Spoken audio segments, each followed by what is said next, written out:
Gary Ridgway, un asesino escondido a plena vista, evadió a las autoridades durante casi 2 décadas, y su comportamiento tranquilo enmascaró a uno de los asesinos más prolíficos y modestos de Estados Unidos. En los oscuros anales de la historia del crimen estadounidense, pocos casos resuenan con el horror y la longevidad del asesino de Green River. Durante casi 2 décadas, Gary Ridgway acechó en las sombras del área de Seattle, dejando un rastro de angustia y terror. El enfoque metódico de Ridgway para seleccionar a sus víctimas, junto con su apariencia ordinaria, le permitió evadir la captura, incluso cuando los cuerpos seguían apareciendo a lo largo del río Green y en los bosques cercanos. El asesino de Green River se convirtió en uno de los asesinos en serie más esquivos de la historia de Estados Unidos, y se necesitarían años, avances en la tecnología del ADN y un trabajo policial incesante para finalmente llevar a Ridgway ante la justicia. Gary Leon Ridgway nació el 18 de febrero de 1949 en Salt Lake City, Utah. Criado en un hogar con problemas, su infancia estuvo marcada por la inestabilidad, los conflictos y el abuso. Ridgway tuvo dificultades académicas y los maestros lo describían con frecuencia como un niño tranquilo y corriente que fácilmente pasaba desapercibido. Esta tranquilidad, sin embargo, enmascaraba una vida interior turbulenta. Posteriormente, psicólogos y criminólogos examinaron los primeros años de Ridgway para reconstruir su psique. Su madre, con quien tenía una relación compleja y enfermiza, fue citada a menudo como una gran influencia. Algunos expertos creen que la exposición temprana de Ridgway al conflicto y su fascinación por su madre contribuyeron a sus puntos de vista profundamente perturbados sobre las mujeres y las relaciones. Aunque no había señales de alerta claras que indicaran que se convertiría en uno de los asesinos más prolíficos de la historia de Estados Unidos, las semillas de la oscuridad se sembraron temprano en la vida de Ridgway. La ola de asesinatos de Gary Ridgway comenzó silenciosamente a principios de la década de 1980, un periodo marcado por crecientes desafíos sociales en Seattle y sus alrededores. Las crisis económicas y los aumentos repentinos del desempleo contribuyeron a un aumento del número de personas sin hogar y del trabajo sexual, creando un entorno en el que las personas vulnerables podían desaparecer sin previo aviso. Ridgway, consciente de la naturaleza transitoria de sus víctimas potenciales, vio esto como una oportunidad. En julio de 1982, el cuerpo de una joven llamada Wendy Caulfield fue encontrado flotando en el río Green, cerca de Kent, Washington. Caulfield había sido visto por última vez días antes y se sabía que frecuentaba la franja de SeaTac, un tramo cerca del aeropuerto poblado por trabajadoras sexuales. Poco después de que se descubriera el cuerpo de Caulfield, otras mujeres jóvenes comenzaron a desaparecer, muchas de las cuales fueron vistas por última vez en la misma zona. Los agentes del orden inicialmente descartaron el patrón como una coincidencia, atribuyendo las desapariciones a los peligros de la vida en la calle. Pero cuando los cuerpos de Debra Bonner, Marcia Chapman, Cynthia Hines y Opal Mills fueron descubiertos a lo largo del río Green, pocas semanas después de que se encontrara el cuerpo de Caulfield, la policía se vio obligada a enfrentar la aterradora verdad. Seattle tenía un asesino en serie. Rápidamente se formó el grupo de trabajo sobre asesinatos de Green River para manejar el caso. Esta unidad especial de detectives e investigadores de la escena del crimen tuvo la tarea de encontrar al responsable. A medida que aparecían más cuerpos a lo largo del río y en las zonas boscosas que rodeaban Seattle, la búsqueda del asesino se hacía cada vez más urgente. Solo en un mes, 5 mujeres fueron encontradas asesinadas, estranguladas y abandonadas cerca del río Green. Todas tenían sorprendentes similitudes en su apariencia y estilo de vida. Eran mujeres jóvenes, esbeltas y de cabello oscuro, muchas de las cuales eran conocidas por trabajar en el comercio sexual o habían huido recientemente. El modus operandi de Ridgway fue escalofriantemente eficaz. Recorrería la famosa franja de Seattle y las áreas circundantes en su camioneta en busca de víctimas potenciales. Al presentarse como un individuo de voz suave y no amenazante, se ganaría su confianza ofreciéndoles transporte, dinero en efectivo o compañía. Una vez aislado en un lugar apartado, estrangulaba a sus víctimas, a menudo con sus propias manos. Ridgway tenía una necesidad ritual de mantener el control, a menudo aprovechándose de las vulnerabilidades de sus víctimas, convenciéndolas de confiar en él hasta el momento en que les quitó la vida. A medida que Ridgway se fue envalentonando, desarrolló rituales inquietantes. Algunas víctimas fueron agredidas post-mortem y, a menudo, volvía a visitar los cuerpos días o semanas después para revivir sus crímenes. La decisión de dejar los cuerpos en lugares relativamente accesibles, como orillas de ríos y tumbas poco profundas, pareció una burla a las autoridades. Esta escalofriante táctica también le permitió mantener vivo el miedo y el frenesí mediático, sabiendo que podía descartar pruebas alejadas de su propia vida. En 1983, el reinado de terror de Ridgway a lo largo del río Green y las áreas circundantes no mostraba signos de desaceleración. Las autoridades se vieron abrumadas por la gran cantidad de casos que se acumulaban en sus escritorios.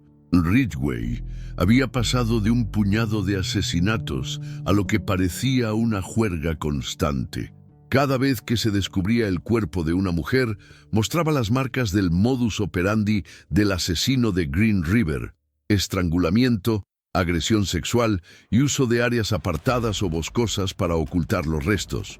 En 1984, el número de víctimas confirmadas había aumentado a más de 20 y las autoridades temían que solo estuvieran arañando la superficie. El grupo de trabajo, dirigido por el detective Dave Reichert, dedicó todos los recursos disponibles a resolver el caso, pero las técnicas de investigación eran limitadas en ese momento. Se contrató a perfiladores del FBI para ayudar, incluido el renombrado John E. Douglas, que se especializaba en perfiles criminales. Según su análisis, el asesino de Green River probablemente era un hombre con un odio profundamente arraigado hacia las mujeres, una personalidad controladora y familiaridad con el área local. Los perfiladores plantearon la hipótesis de que se trataba de alguien que vivía una vida normal y posiblemente incluso mantenía un trabajo estable, pero las pistas terminaron ahí. Sin tecnología forense avanzada, los investigadores se quedaron examinando pruebas físicas y declaraciones de testigos, armando un rompecabezas incompleto. En una ruptura crítica en 1984, Ridgway fue considerado brevemente el principal sospechoso después de ser vinculado con una prostituta con la que había sido visto cerca de uno de los vertederos. La policía lo entrevistó exhaustivamente y destacó su comportamiento tranquilo y su naturaleza cooperativa. Sin embargo, su respuesta indiferente al interrogatorio dejó a los detectives sin causa probable para detenerlo y Ridgway fue liberado. A medida que los detectives se desesperaban más, recurrieron a métodos no convencionales e incluso consultaron a psíquicos locales en un intento por localizar al asesino. Pero cada pista conducía a callejones sin salida. A finales de la década de 1980, se estimaba que el número de cadáveres de Ridgway ascendía a más de 40 mujeres, pero la policía no estaba más cerca de capturarlo. Sus víctimas tenían edades comprendidas entre adolescentes y mujeres jóvenes de 20 y tantos años, algunas de hasta 15 años. La mayoría eran trabajadoras sexuales o fugitivas. elegidas deliberadamente por su vulnerabilidad. Ridgway se había dado cuenta de que el estatus social de estas mujeres significaba que sus desapariciones a menudo pasarían desapercibidas durante semanas o incluso meses, lo que le daba tiempo para cubrir sus huellas. Muchos de ellos nunca fueron denunciados como desaparecidos por familiares o amigos, lo que le facilitó pasar desapercibido. En 1987, la policía volvió a denunciar a Ridgway después de que aparecieran más cadáveres en zonas donde se sabía que frecuentaba. En un incidente ahora infame, Ridgway acordó proporcionar una muestra de saliva a los investigadores, una medida que probablemente creía que lo exculparía debido a las limitadas capacidades de análisis de ADN en ese momento. Su confianza no estaba fuera de lugar. La tecnología para hacer coincidir su ADN con las escenas del crimen simplemente no existía a finales de los años 1980. Los detectives poco podían hacer más que esperar y esperar un gran avance. La presión pública sobre el grupo de trabajo aumentó a medida que la atención de los medios seguía centrándose en el asesino. Las familias de las víctimas exigieron respuestas, y su dolor fue magnificado por los años de inacción. La frustración del grupo de trabajo creció a medida que pasaban por sospechosos, arrestos y entrevistas sin resolución. A pesar de las pistas, los perfiles y las intensas persecuciones humanas, el asesino de Green River siguió siendo esquivo y su vida de silenciosa maldad continuó sin control. Durante este periodo, Ridgway continuó con su ola de asesinatos. Su consistencia era aterradora. Casi cada pocos meses se descubría un nuevo cuerpo, la mayoría arrojado cerca del río Green o escondido en zonas boscosas. Cada descubrimiento recordaba al público que Ridgway todavía estaba ahí fuera, eligiendo a su próxima víctima sin dudarlo ni temerlo. En retrospectiva, fue la simpleza de Ridgway lo que le permitió evadir la captura durante tanto tiempo. Mientras la policía buscaba al monstruo responsable de estos crímenes atroces, no lograron verlo escondido a plena vista. Un hombre que tenía un trabajo estable, asistía a la iglesia y vivía en un vecindario suburbano con una vida normal. Su capacidad para pasar desapercibido, junto con su elección de víctimas que tenían un apoyo social limitado, significaba que podía continuar su ola de asesinatos durante años sin ser detectado. Cuando finalmente arrestaron a Gary Ridgway en 2001, confesó haber asesinado a 71 mujeres, aunque fue condenado por 49. El legado de Ridgway como el asesino de Green River es un recordatorio inquietante de las fallas en los sistemas de aplicación de la ley en ese momento, así como de la profunda vulnerabilidad de quienes viven al margen de la sociedad. Su matanza marcó uno de los capítulos más oscuros de la historia del crimen estadounidense, dejando cicatrices para siempre en las familias de sus víctimas y cambiando el paisaje de Seattle. Es posible que nunca se conozca el recuento completo de las atrocidades de Ridgway, ya que a menudo se deshacía de sus víctimas de manera que garantizaba que sus restos fueran difíciles, si no imposibles, de encontrar. A día de hoy, se le considera uno de los asesinos en serie más prolíficos de la historia de Estados Unidos, responsable de un número impensable de muertes. Su caso expuso la trágica realidad de que los asesinos en serie pueden parecer inquietantemente normales, escondiéndose detrás de una fachada de vulgaridad mientras cometen horrores inimaginables. A lo largo de la investigación, la policía interrogó a Ridgway varias veces. En 1983, Ridgway fue uno de varios hombres interrogados, basándose en descripciones de testigos y pruebas circunstanciales. Sin embargo, pareció pasar cada entrevista sin levantar sospechas significativas. Estaba tranquilo, cooperaba y no mostraba signos visibles de angustia, siempre desempeñando el papel del ciudadano común y corriente de modales apacibles. En 1987, Ridgway incluso proporcionó a la policía una muestra de saliva cuando se convirtió en sospechoso debido a su proximidad a muchas de las víctimas. Pero en ese momento, las pruebas de ADN estaban en su infancia y aún faltaban años para la tecnología necesaria para procesar muestras a un nivel detallado. Sin pruebas físicas que lo vincularan directamente con los asesinatos, Ridgway pasó desapercibido una vez más. La investigación se estancó y el grupo de trabajo enfrentó críticas implacables por su incapacidad para atrapar al asesino. Los detectives que trabajaban en el caso observaron cómo el número de cadáveres de Ridgway seguía aumentando y la frustración crecía. Sin una tecnología de ADN fiable y sin pistas sustanciales, la investigación parecía condenada al fracaso. Con el paso de los años, los avances en la ciencia forense abrieron nuevas vías para resolver casos sin resolver. A fines de la década de 1990, las pruebas de ADN se habían convertido en una herramienta revolucionaria en las investigaciones criminales, y las agencias policiales de todo el país estaban comenzando a reexaminar casos que antes se consideraban irresolubles. En 2001, el Laboratorio Criminalístico del Estado de Washington revisó el caso de Green River, armado con las muestras de ADN recolectadas años antes de Ridgway y varias pruebas encontradas en las víctimas. En un momento innovador, el ADN de la muestra de saliva de Ridgway coincidió con el ADN recuperado de múltiples víctimas. Después de casi 2 décadas de evadir a las autoridades, el asesino de Green River finalmente tenía un nombre. A finales de la década de 1990, décadas después de los primeros asesinatos de Green River, nuevos avances en la tecnología del ADN estaban transformando las investigaciones forenses.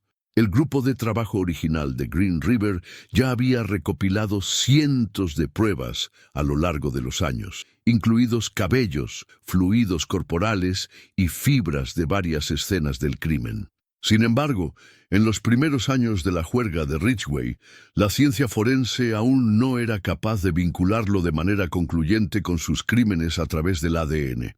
Durante años, los investigadores esencialmente habían estado sentados sobre evidencia crítica, incapaces de extraer todo su potencial. En 2001, sin embargo, se produjo un gran avance forense. Las autoridades del estado de Washington, revisando casos sin resolver con la nueva tecnología disponible, comenzaron a analizar las pruebas recopiladas en los casos de asesinato de Green River. Algunas de las escenas del crimen contenían muestras de semen que habían sido preservadas y registradas, y ahora fueron analizadas con los perfiles de ADN registrados. Este análisis avanzado de ADN proporcionó un punto de inflexión fundamental en la investigación. Los detectives cruzaron estas muestras con la muestra de saliva de Ridgway, que había dado en 1987 cuando era una persona de interés. Los resultados de ADN fueron concluyentes. Las muestras tomadas en Ridgway en 1987 coincidían con las dejadas en al menos 4 de las víctimas. Finalmente, después de casi 2 décadas de eludir a la policía, Ridgway quedó irrefutablemente vinculado a los asesinatos. El 30 de noviembre de 2001, Gary Ridgway fue arrestado frente a la fábrica de camiones Kenworth, donde trabajaba. El asesino de Green River finalmente había sido capturado. Una vez bajo custodia, Ridgway inicialmente negó su participación, pero cuando la montaña de pruebas se volvió innegable, comenzó a negociar. Para evitar la pena de muerte, Ridgway aceptó un acuerdo según el cual confesaría tantos asesinatos como pudiera recordar y cooperaría con las autoridades para localizar los cuerpos restantes. A cambio, recibiría cadena perpetua sin posibilidad de libertad condicional en lugar de una sentencia de muerte. Las confesiones posteriores fueron nada menos que escalofriantes. Ridgway admitió haber matado al menos a 71 mujeres, aunque afirmó que podría haber más. Describió sus métodos con un tono distante y sin emociones, como si contara tareas cotidianas mundanas. En entrevistas, confesó haber atacado específicamente a mujeres jóvenes, particularmente aquellas en el comercio sexual, porque creía que sus desapariciones atraerían menos atención y que podrían ser fácilmente manipuladas. Ridgway describió cómo atraía a sus víctimas con ofertas de dinero o transporte. Se ganaba su confianza y luego atacaba cuando menos lo esperaban. Su método preferido de asesinato era el estrangulamiento, ya sea con las manos desnudas o con una ligadura, que creía que dejaba menos huellas que otros métodos. Una vez que los hubiera matado, Ridgway se desharía de los cuerpos en áreas apartadas a lo largo del río Green o en lugares densamente boscosos donde creía que no serían encontrados. Este patrón de eliminación fue calculado para infundir miedo en el público y al mismo tiempo complicar la investigación. Además de la brutalidad de sus crímenes, las confesiones de Ridgway revelaron inquietantes rituales post-mortem. Admitió haber vuelto a visitar los cuerpos de varias de sus víctimas días o incluso semanas después de su muerte. A veces, trasladaba los restos a diferentes sitios para confundir aún más a los investigadores. La razón detrás de estas revisitas tenía sus raíces en su obsesión por el control. Le satisfacía volver a visitar su trabajo y reafirmar su dominio sobre sus víctimas, incluso después de la muerte. En sus propias palabras, Ridgway confesó que a veces colocaba piedras y escombros sobre los cuerpos para ocultarlos, y a menudo pasaba horas arreglando el entorno. Este extraño comportamiento se convirtió en parte de su retorcido ritual, reflejando una necesidad patológica de volver a involucrarse en el crimen. Para Ridgway, estos actos eran una fuente de poder y placer, lo que revelaba aún más las profundidades de su depravación. Uno de los aspectos más inquietantes de las confesiones de Ridgway fue su aparente falta de remordimiento.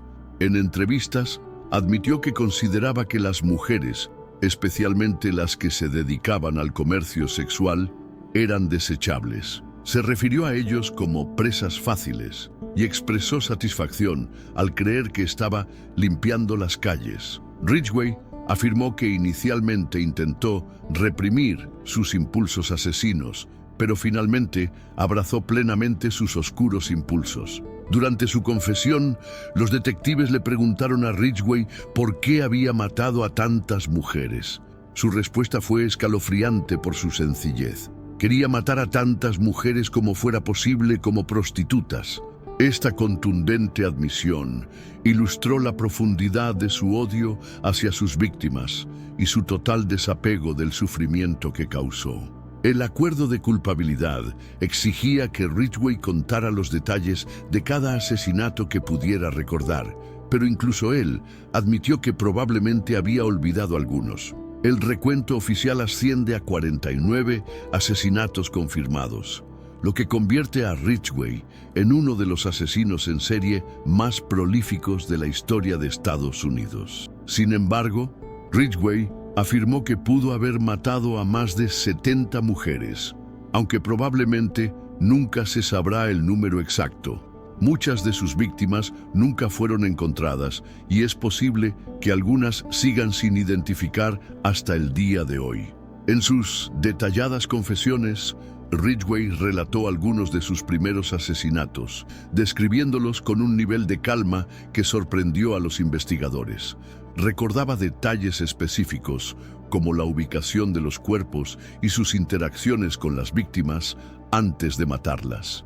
Este retiro preciso, años después de los crímenes, demostró un nivel inquietante de control y cálculo. Como parte de su acuerdo de culpabilidad, Ridgway acordó ayudar a los detectives a localizar los cuerpos de las víctimas que seguían desaparecidas. Durante los siguientes meses, llevó a las autoridades a múltiples sitios donde había descartado a sus víctimas, revelando las profundidades de su depravación y permitiendo a los investigadores brindar cierta apariencia de cierre a las familias en duelo. La cooperación de Ridgway fue, en parte, interesada. Quería evitar la pena de muerte, pero también subrayó su necesidad de mantener el control incluso después de su captura, ya que ahora era la única persona que podía guiar a las autoridades hasta los restos. Su ayuda trajo tanto alivio como horror a las familias que habían esperado años por respuestas, conociendo el destino de sus seres queridos con insoportable detalle. Para las familias, las confesiones de Ridgway fueron un arma de doble filo. En un gesto poco común, se presentó ante las familias de sus víctimas durante la sentencia, enfrentando las consecuencias de su ola de asesinatos que duró décadas. Muchos miembros de la familia se dirigieron a él directamente, expresando su enojo, pena y dolor. Ridgway, en su mayor parte, permaneció inexpresivo. Cuando finalmente habló, ofreció una disculpa vacía, una que hizo poco para calmar la ira y el dolor de aquellos cuyas vidas había destruido. Ridgway finalmente fue trasladado a la penitenciaría del estado de Washington, en Walla Walla, donde permanece encarcelado. Vive una vida de soledad, lejos de las escenas de sus crímenes, pero marcada para siempre por el legado de horror que dejó atrás. La captura y confesión de Gary Ridgway no solo hizo justicia a una matanza histórica, sino que también cambió el panorama de las investigaciones criminales en Estados Unidos. Su caso subrayó la necesidad de mejores recursos y tecnología para manejar investigaciones complejas y la importancia de utilizar técnicas forenses emergentes. Para el público, el arresto de Ridgway proporcionó una sombría comprensión de los peligros que pueden existir en las personas más desprevenidas. Su caso sigue sirviendo como recordatorio de las vulnerabilidades dentro de la sociedad, la necesidad de mayor protección para las comunidades marginadas y la importancia de los avances en la ciencia forense. Puede que la captura del asesino de Green River haya puesto fin finalmente a su reinado de terror, pero su historia sigue siendo un capítulo inquietante en la historia criminal estadounidense. Es un recordatorio de cómo los monstruos pueden esconderse a simple vista, viviendo entre nosotros sin ser detectados, y de la resiliencia de aquellos que incansablemente buscan justicia para los que no tienen voz. Lo que hizo que Gary Ridgway fuera tan aterrador fue su capacidad de vivir una doble vida. Casado 3 veces, las esposas y familiares de Ridgway lo describieron como un esposo y padre devoto. Su segunda esposa incluso notó que él era religioso. Asistía regularmente a la iglesia y leía la Biblia. Mantuvo un empleo estable durante más de 3 décadas, sin mostrar nunca ningún signo externo de los impulsos brutales y violentos que lo consumían. La tercera esposa de Ridgway, Judith Mawson, quedó particularmente devastada por las revelaciones. Se había casado con él en 1988, justo en medio de su ola de asesinatos. Ella lo describió como un compañero gentil y cariñoso, y realmente creía que él era incapaz de tal violencia. La capacidad de Ridgway para mantener esta fachada habla de su naturaleza inquietante. Pudo mantener su oscuridad oculta a todos los que lo conocían, llevando efectivamente 2 vidas. En 2003, Ridgway fue condenado a cadena perpetua sin posibilidad de libertad condicional. Durante su sentencia, las familias de sus víctimas tuvieron la oportunidad de confrontarlo en el tribunal, compartiendo el dolor y la pena que habían soportado a lo largo de los años. Ridgway mostró poca emoción mientras escuchaba sus declaraciones, permaneciendo inquietantemente distante. El caso del asesino de Green River trajo un enfoque renovado sobre las técnicas de aplicación de la ley y el valor de la ciencia forense. La investigación destacó la importancia de las pruebas de ADN y la necesidad de avances continuos en la tecnología para resolver delitos, en particular, los casos que involucran a delincuentes en serie. El caso también provocó cambios en la forma en que las autoridades manejan los casos que involucran a comunidades marginadas. ya que muchas de las víctimas de Ridgway eran trabajadoras sexuales o fugitivos, cuyas desapariciones a menudo se pasaban por alto al principio. El caso de Gary Ridgway sigue siendo uno de los casos de asesinos en serie más inquietantes e infames en la historia de Estados Unidos. La capacidad de Ridgway para evadir la captura durante casi 20 años, sus escalofriantes confesiones y la gran cantidad de vidas que destruyó cimentaron su legado con un oscuro secreto, oculto al mundo hasta que fue demasiado tarde para sus víctimas. La historia de Ridgway también sirve como un sombrío recordatorio de que el mal puede esconderse a simple vista, enmascarado por la normalidad y la rutina. Para sus víctimas y sus familias, el dolor y el horror de sus acciones nunca desaparecerán. El reinado de terror del asesino de Green River, recordatorio de la importancia de la vigilancia, el poder de la ciencia forense y la resiliencia de quienes luchan para hacer justicia para los que no tienen voz.